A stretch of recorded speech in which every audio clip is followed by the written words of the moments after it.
Appreciate it. I wish I could start the show with my normal energy. I don't have it this morning. I don't. Um, it's the first time ever I script my opening statements on this show, um, because I am with heavy heart this morning, and I am an American. I'm also an Israeli citizen. I'm Jewish, and I'm proud of all three. The last 48 hours have been the most difficult time in the last 20 years for me. And that's an understatement.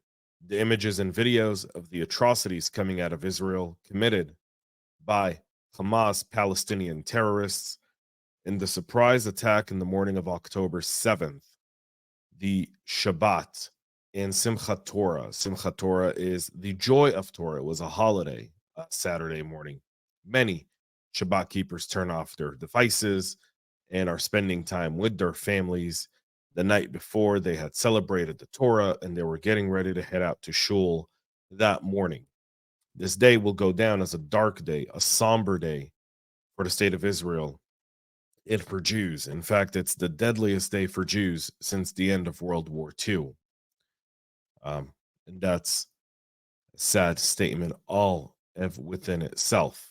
But it's not a day of defeat and it's not a day of loss for Israel or Jews. It marks the day where we start to uproot the extreme ideology obtained by Hamas terrorists from Gaza and Judea and Samaria as well. As many of you know, our cybersecurity community is filled with hardworking friends that we call from Israel. These people have put down their keyboards. Many have. Some have picked up additional keyboards while they're doing it. And some have picked up weapons and have joined the front lines in defending their nation as threats continue to come from the eastern side of Israel, as well as from the northern side from Lebanon and Syria as well. These brave men and women are putting everything in their lives on hold to defend their homeland, very similar to what Americans did the morning of 9/11. Please pray for them. In the next several weeks and months, this war will be long and it will have a price. The media, the mainstream media, will very, very soon turn on Israel. It's just a matter of days. There are dead Americans, as of this morning, 9 confirmed dead Americans and captives that are held in captivity by Hamas. There are British citizens, German, Thai, many other nationalities. Don't forget that when the media turns and asks Israel for restraint, there is no restraint and there is no negotiation with evil, only it's pure destruction. Now, to our business, during this assault on Israel, Hamas terrorists stole and looted homes of these Israelis while killing them, killing women and children in their bed, taking elderly as captives. Children as young as 6 months are held captive in Gaza. These are war crimes.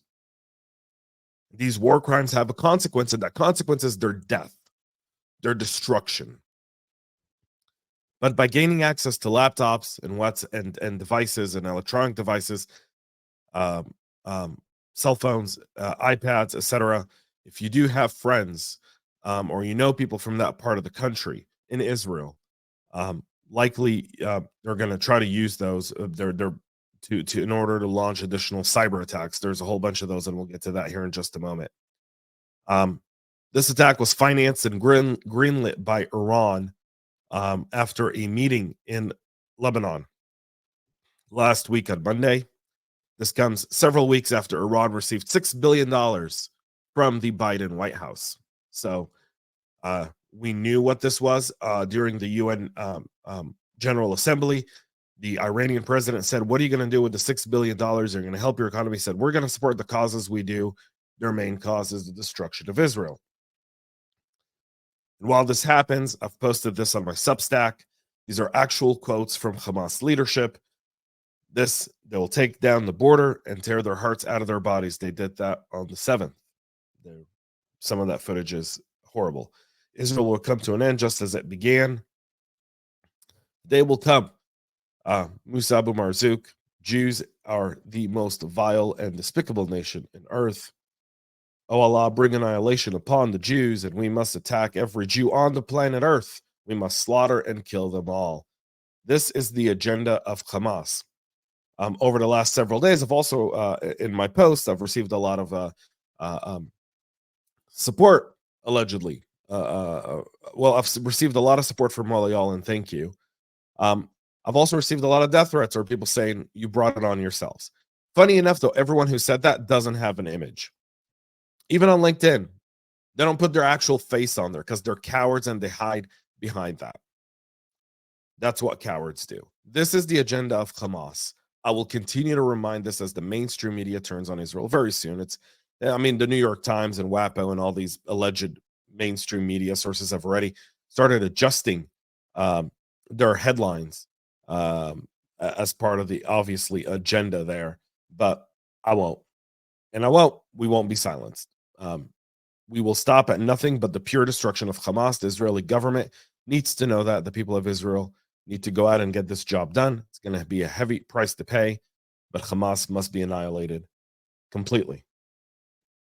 With that being said, the attacks on Israel are leading to cyber attacks, significant cyber attacks. There's, in fact, some organizations, this is unconfirmed information, by the way.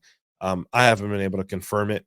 And so with that being said, I just want to go ahead and put that out there. Some of this information has been unconfirmed. Some of it is confirmed. They've launched massive cyber attacks on the state of Israel, including targeting some of the emergency alert systems that would have let citizens know that there's infiltration, targeting critical infrastructure, as well as targeting small businesses in Israel. The Telegram account of Israeli President Isaac Herzog was also apparently hacked, although the president's office said that the account has returned to normal operation. So that's been put in its place. Now we'll get to other things, but before we do that, I'm looking at all of y'all and you're going, what about your double espresso? I've got it right here. Sorry, my mind's elsewhere this morning. Coffee cup cheers, y'all.